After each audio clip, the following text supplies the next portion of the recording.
अस्सलाम वालेकुम students, I hope कि आप सब लोग बिल्कुल खैरियत से होंगे। तो आज का जो हम लोगों का टॉपिक है वो है पीरियोडिक ट्रेंड्स इन इलेक्ट्रोनेगेटिविटी। तो सबसे पहले मैं आप लोगों को रीडिंग करवाने से पहले इसका सारा कॉन्सेप्ट समझा देती हूँ ताकि आप लोगों को अच्छी तरह से टॉपिक समझ में आ जाए। तो यहाँ पे सबसे पहले मैं आप लोगों को समझाती हूँ कि पीरियोडिक इलेक्ट्रोनेगेटिविटी में पीरियोडिक ट्रेंड्स क्या होते हैं। सबसे पहले हमारे पास ग्रुप्स हैं, तो हम लोग यहाँ पर लिख लेते हैं कि हमारे पास कौन कौन से ग्रुप्स हैं। तो ग्रुप्स में हमारे पास सबसे पहले आता है लिथियम। ये एलिमेंट्स मैं लिख रही हूँ जो आप लोगों की बुक पर भी एग्जांपल दिए हैं। सोडियम, पोटेशियम और राइजोबियम, सीजियम। और यहाँ पर आगे हम लोगों के पास है बेरिलियम। आगे हम सारे एलिमेंट्स के नाम लिखते हैं। तो हम लोगों ने यहाँ पे सारे एलिमेंट्स लिख लिए हैं। और अब जब सबसे पहले हम लोग सारे एलिमेंट्स की, ये जो सारे मैंने यहाँ पे एलिमेंट्स लिखे हैं आप लोगों की बुक में भी लिखे हुए हैं, और अगर मैं इन सारे एलिमेंट्स की इलेक्ट्रोनेगेटिविटी लिखती हूँ यहाँ पे, तो लिथियम की इलेक्ट्रोनेगेटिविटी है हमारे पास 1, इसकी है हमारे पास 1.5। इन सब की इलेक्ट्रोनेगेटिविटी अक्रॉस द पीरियड ऐसे इंक्रीज़ होगी और 0.5 में होगी ये फर्स्ट पीरियड की। और इसकी है 2, फिर इसमें 0.5 ऐड करेंगे तो 2.5 ये इसकी। और नाइट्रोजन की 3, ऑक्सीजन की 3.5 और फिर फ्लोरीन की 4। ठीक है। इसी तरह नीचे है हमारे पास इनकी इलेक्ट्रोनेगेटिविटी। सोडियम की हमारे पास 0.9, पोटेशियम की है हमारे पास 0.8, इसकी भी 0.8 है और इसकी है 0.7। ठीक है। अब इसकी जो इलेक्ट्रोनेगेटिविटी थी इसकी, ये हमारे पास कैसे इंक्रीज मीन्स कि किस तरह इंक्रीज हुई 0.5 में, 0.5 इसमें ऐड होते रहे। ठीक है। तो इसमें जो ये वाला सेकंड पीरियड है इसमें 0.3 के उसमें ऐड होगी, मतलब 0.9 है तो फिर आएगा 1.2, फिर आएगा 1.5, फिर आएगा 1.8, इसकी है 2.1 और इसकी है 2.5 और इसकी है 3। ठीक है। तो ये 3 करके बढ़ रही है और इसकी है 1 और इसकी भी 1 है। ठीक है।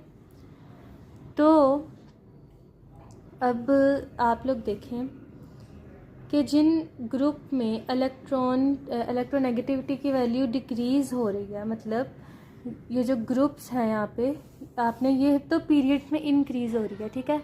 अगर हम अक्रॉस ग्रुप्स देखें फ्रॉम टॉप टू बॉटम, तो इलेक्ट्रोनेगेटिविटी की वैल्यू हमारे पास डिक्रीज़ हो रही है। क्यों हो रही है? क्योंकि हम लोगों का जब एटम का साइज़ इंक्रीज़ होता है, मतलब कि ऊपर से नीचे हम आ रहे हैं, तो एटम का जो साइज़ है वो हमारे पास इंक्रीज़ हो रहा है, तो ऑटोमेटिकली हमारे पास इलेक्ट्रोनेगेटिविटी डिक्रीज़ होगी। क्योंकि लिथियम का साइज, एटम का साइज सबसे बड़ा है, उससे छोटा सोडियम का, लिथियम का सबसे छोटा है, उससे बड़ा सोडियम का, उससे बड़ा पोटेशियम का, उससे बड़ा आइजियम का और सबसे बड़ा सीजियम का। तो जब एटम का साइज ऑफ एटम इंक्रीज़ होगा तो हमारे पास इलेक्ट्रोनेगेटिविटी डिक्रीज़ होगी। ठीक है। और उसके बाद सेकंड नंबर पे, ये तो फर्स्ट नंबर पे था ना, उसके बाद सेकंड नंबर पे हमारे पास अगर न्यूक्लियर चार्ज डिक्रीज़ होगा तो हमारे पास इलेक्ट्रोनेगेटिविटी क्या होगी? डिक्रीज़ होगी। ठीक है। न्यूक्लियर चार्ज इंक्रीज़ होगा, इलेक्ट्रोनेगेटिविटी इंक्रीज़ होगी, और अगर न्यूक्लियर चार्ज डिक्रीज़ होगा तो इलेक्ट्रोनेगेटिविटी भी डिक्रीज़ होगी।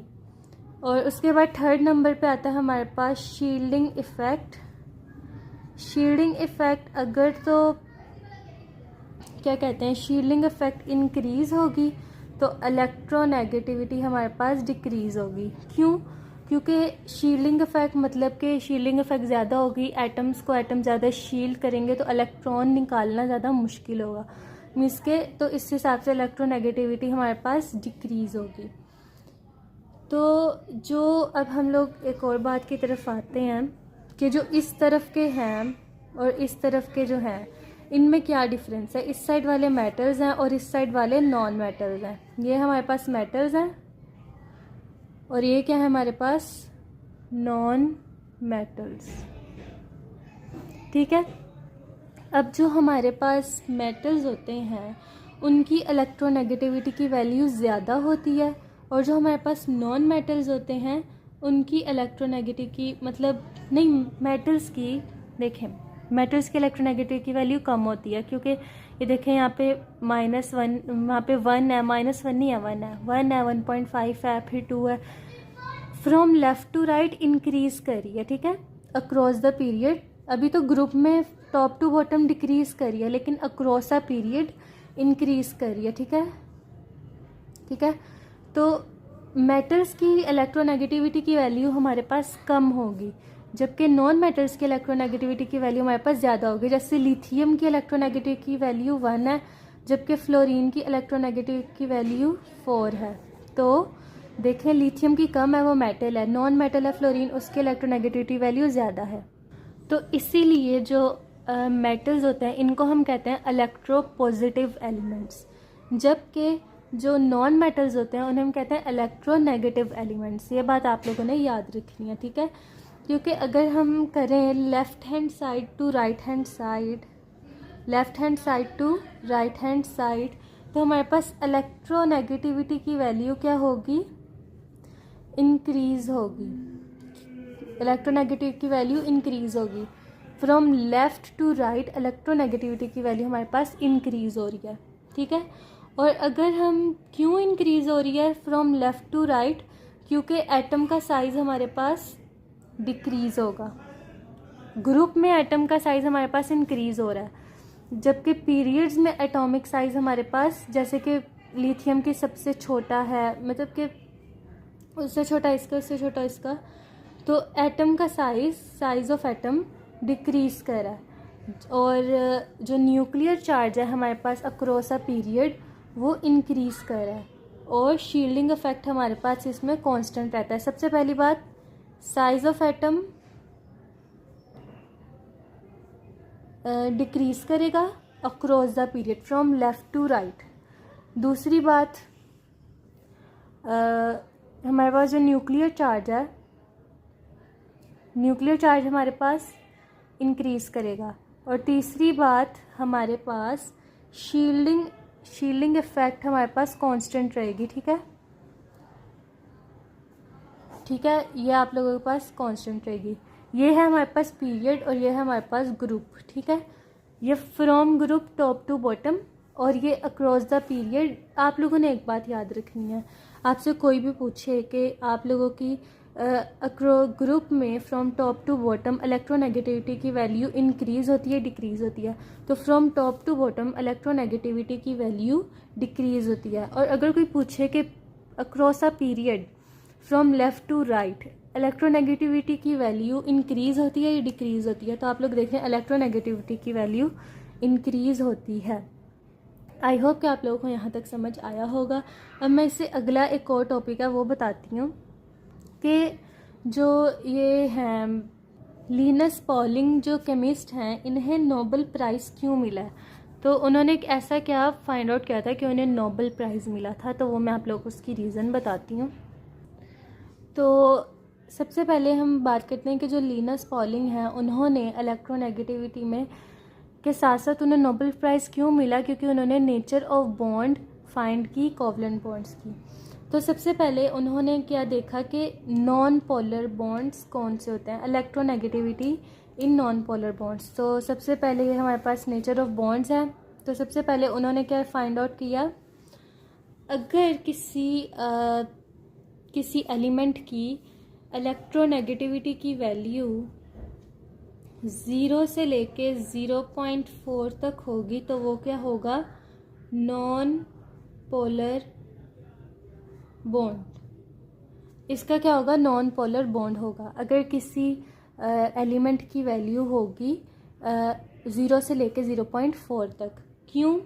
क्योंकि अगर अगर दो एटम्स के दरमियान इलेक्ट्रोनेगेटिविटी डिफरेंस 0 से 0.4 तक होगा तो जो इनके दरमियान बॉन्ड पाया जाएगा, जो एलिमेंट्स के दरमियान बॉन्ड पाया जाएगा वो नॉन पोलर होगा। जैसे कि फॉर एग्जांपल हमारे पास एक हाइड्रोजन का एलिमेंट है और दूसरा भी हमारे पास हाइड्रोजन का एलिमेंट है। हाइड्रोजन की वैल्यू हमारे पास 2.1, इलेक्ट्रोनेगेटिविटी की वैल्यू, इसकी भी इलेक्ट्रोनेगेटिविटी की वैल्यू 2.1 है। तो जिन दोनों के दरमियान बॉन्ड होगा वो मीन्स के ज़ीरो, मीन्स के इनके दरमियान का जो मीन्स के इनके दरमियान जो पाया जाएगा बॉन्ड वो ज़ीरो होगा। तो ये क्या होगा हमारे पास नॉन पोलर बॉन्ड, ठीक है। और जैसे कि एक और हम एग्जांपल लेते हैं CH4 की, 1 2 3 4 CH4 है। तो इसका जो हमारे पास ये कार्बन और हाइड्रोजन है हमारे पास, इसमें कार्बन की वैल्यू क्या है, इलेक्ट्रोनेगेटिविटी की वैल्यू 2.5, हाइड्रोजन की कार्बन इलेक्ट्रोनेगेटिविटी की वैल्यू क्या है 2.1। तो अब देखें इनमें की कितना डिस्टेंस आ रहा है, 2.1 और 2.5 में 0.4 का आ रहा है। इसका मतलब ये भी नॉन पोलर बॉन्ड है क्योंकि इनके इलेक्ट्रोनेगेटिविटी की जो डिफरेंस आ रहा है वो क्या है 0.4। तो जो डिफरेंस जितना आएगा उस हिसाब से ये हमारे पास नॉन पोलर होंगे, ठीक है। तो ये कंपाउंड हमारे पास बेसिकली नॉन पोलर हुआ। इसके बाद हम आते हैं पोलर की बात करते हैं, पोलर कोवलेंट बॉन्ड। ये क्या है हमारे पास, देखें आप लोग कि अगर तो हमारे पास इलेक्ट्रोनेगेटिविटी डिफरेंस हमारे पास 0.4 से लेके 1.7 तक आएगा, 0.4 से लेके 1.7 तक, तो हमारे पास इसका क्या कहलाएगा पोलर कोवलेंट बॉन्ड, ठीक है। क्यों कि जैसे कि मैं आप लोगों को एग्जांपल देती हूँ कि अगर हमारे पास है एक हाइड्रोजन और एक है हमारे पास क्लोरीन, तो हाइड्रोजन की इलेक्ट्रोनेगेटिविटी है 2.1 और नहीं इसकी 2.1 है, और जो क्लोरीन की वैल्यू है वो हमारे पास है -3। तो इनके अंदर क्या डिफरेंस आ रहा है, इनके अंदर कितना डिफरेंस आ रहा है 0.9 का। तो 0.9 आ रहा है या फिर 0.9 आ रहा है। तो अगर इनके दरमियान 0.9 का डिफरेंस आ रहा है तो फिर ये हमारे पास क्या है पोलर कोवलेंट बॉन्ड है, ठीक है। और जैसा कि इसके अंदर आ रहा है कि पॉजिटिव और नेगेटिव चार्ज आ रहा है, तो हमें पता चल जाएगा कि ये पोलर कोवलेंट बॉन्ड है, ठीक है। अब ये बात एक दफ़ा दोबारा रिकॉल कर लें, अगर तो किसी की इलेक्ट्रोनेगेटिविटी डिफरेंस या इलेक्ट्रोनेगेटिविटी चेंज 0 से लेकर 0.4 तक आ रहा है तो वो नॉन पोलर बॉन्ड है। अगर तो किसी का डिफरेंस आ रहा है 0.4 से 1.7 तक का तो वो पोलर कोवलेंट बॉन्ड है। तो अगर किसी एटम का ओनली 1.7 होगा, मैं आप लोग को ऐसे यहाँ पर नहीं यहाँ पर से ऐसे कि अगर तो किसी एटम का ये क्या आ रहा है 1.7 आ रहा है तो वो 50% आयनिक बॉन्ड है और 50% वो कोवलेंट है, ठीक है। अगर तो किसी एटम के दरमियान 1.7 का डिफरेंस आ रहा है तो ये क्या है ये 50% आयनिक है और 50% कोवलेंट है। और अगर तो किसी का डिफरेंस आ रहा है मीन्स के ग्रेटर देन 1.7, एक तो पूरा 1.7 था ना, लेकिन अगर ग्रेटर देन 1.7 आ जाए तो फिर क्या होगा, तो फिर होगा ये बॉन्ड पूरा आयनिक होगा। तो आप लोगों को पता चल जाएगा कि ये बॉन्ड क्या है आयनिक बॉन्ड है, ठीक है। इससे आप लोगों को पता चल जाएगा कि ये बॉन्ड आयनिक बॉन्ड है। वैसे मैं आप लोगों को चाहती हूँ कि आप लोगों को ये अच्छी तरह से समझ आ जाए।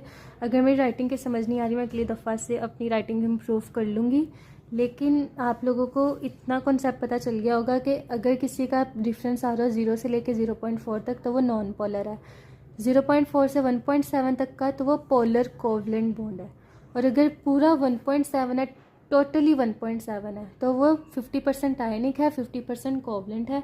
और अगर तो ग्रेटर देन 1.7 आ रहा है तो वो पूरा का पूरा आयनिक बॉन्ड है।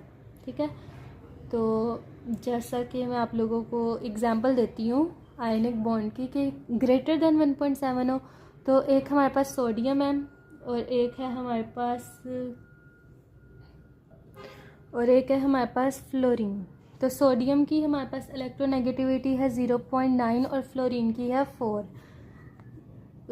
तो इसके बाद हमारा डिफरेंस क्या आ रहा है, अंदर डिफरेंस आ रहा है 3.1 का। जो टोटल डिफरेंस आया बीच में 0.9 से लेके 4 तक हमारे पास 3.1 आया है। इसका मतलब इसकी इलेक्ट्रोनेगेटिविटी डिफरेंस 1.7 से ज़्यादा ग्रेटर है। तो ये हमारे पास आयनिक बॉन्ड है। इन दोनों के दरमियान सोडियम और फ्लोरीन के दरमियान क्या होगा, हमारे पास आयनिक बॉन्ड होगा। ठीक है, तो अब हम लोग इसकी रीडिंग कर लेते हैं, ताकि रीडिंग करने से इंसान को थोड़ा और अच्छी तरह दिमाग कॉन्सेप्ट क्लियर हो जाता है। तो हमारे पास है periodic trends in electronegativity. When we move from left to right along the period the electronegativity increases. जब हम किसी पीरियड में along the period left to right हम मूव करते हैं तो हमारी इलेक्ट्रोनेगेटिविटी क्या होती है, इंक्रीज़ होती है। ठीक है, this is due to the increasing of nuclear charge. क्यों? क्योंकि न्यूक्लियर चार्ज हमारे पास इंक्रीज़ होता है। And decreasing of size atomic size हमारे पास डिक्रीज़ होता है। जब एटॉमिक साइज़ डिक्रीज़ होता है तो इलेक्ट्रोनेगेटिविटी इंक्रीज़ होती है, और अगर न्यूक्लियर चार्ज इंक्रीज़ होता है तो इलेक्ट्रोनेगेटिविटी इंक्रीज़ होती है। यह हम लोगों ने अलोंग द पीरियड पढ़ा। इसके बाद इन द ग्रुप्स की बात आ गई। It decreases from top to bottom. Electronegativity group में टॉप टू बॉटम डिक्रीज़ करती है, कि ग्रुप में पीरियड में इलेक्ट्रोनेगेटिविटी इंक्रीज़ करती है, लेफ़्ट टू राइट पीरियड में इलेक्ट्रोनेगेटिविटी इंक्रीज़ करती है। जबकि in the groups from top to bottom groups में इलेक्ट्रोनेगेटिविटी डिक्रीज़ करती है। क्यों? Is due to the increase in size, क्योंकि एटॉमिक साइज़ इंक्रीज़ होता है by the addition of shells. क्योंकि शेल्स इंक्रीज़ होते हैं। जैसे ही जब किसी एटम का साइज़ इंक्रीज़ होता है तो इसका मतलब उसके शेल्स में भी इंक्रीज़ होता है। तो जितने ज़्यादा शेल्स होंगे उतनी ही ज़्यादा शील्डिंग इफ़ेक्ट। तो शील्डिंग इफ़ेक्ट की वजह से इलेक्ट्रोनेगेटिविटी भी क्या होगी, डिक्रीज़ होगी। For example in the halogen group the electronegativity value decreases from fluorine to iodine as shown in part of the periodic table. ये देखें, यहाँ पे इलेक्ट्रोनेगेटिविटी फ्लोरीन है, तो फ्लोरीन का साइज़ क्या कहते हैं, छोटा है। मीन्स के फ्लोरीन का साइज़ हमारे पास सबसे छोटा है। तो इसके बाद जो इलेक्ट्रोनेगेटिविटी नीचे जाएंगे तो साइज़ ऑफ एटम बढ़ेगा, साइज़ ऑफ एटम इंक्रीज़ होगा, जिसकी वजह से इलेक्ट्रोनेगेटिविटी डिक्रीज़ होगी। और जैसे जैसे साइज़ ऑफ एटम्स बढ़ेगा तो शेल्स उसके ज़्यादा होंगे, एक दो। जैसे शेल्स बढ़ते जाएंगे और जब शेल्स बढ़ते जाएंगे तो शील्डिंग इफेक्ट ज़्यादा होगा, और शील्डिंग इफेक्ट ज़्यादा होगा तो इलेक्ट्रोनेगेटिविटी कम होगी। जैसे फ्लोरीन के इलेक्ट्रोनेगेटिविटी 4 है, 4.0 है, और जैसे जैसे नीचे नीचे ग्रुप में आता गया तो फ्लोरीन आयोडीन की इलेक्ट्रोनेगेटिविटी 2.5 हो गई। ठीक है, normally metals being on the left side of periodic table possesses lower electronegativity values than those of non metals.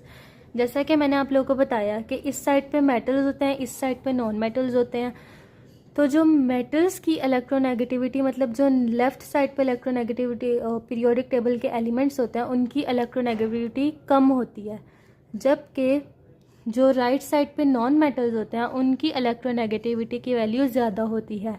Hence metals are electropositive and non metals are electronegativity. ये आप लोग underline कर लें। मेटल्स क्या होते हैं, इलेक्ट्रोपॉजिटिव होते हैं, और नॉन मेटल्स क्या होते हैं, इलेक्ट्रोनेगेटिव होते हैं। ठीक है, provides a summary of all variation trends in various physical properties of elements in the periodic table. तो ये मैंने आप लोगों को सारा समझा दिया था कि ये हमारे पास एटॉमिक रेडियस क्या होता है, इलेक्ट्रॉन एफिनिटी क्या होती है, और आयनाइजेशन एनर्जी क्या होती है, मेटेलिक और नॉन मेटेलिक कैरेक्टर्स क्या होते हैं, तो अगर आप लोगों ने वो लेक्चर नहीं देखे तो आप लोग वहाँ से जाके समझ सकते हैं। और जैसा कि स्मार्ट सिलेबस में भी काफ़ी टॉपिक्स ख़त्म हुए हैं, तो हम लोग भी सिर्फ़ और सिर्फ यही वाले टॉपिक्स करेंगे जो स्मार्ट सिलेबस में है इस साल। इंशाल्लाह अगले साल अगर कोर्स चेंज होता है या जो भी, तो हम उस हिसाब से अच्छी प्रिपरेशन करेंगे, ठीक है।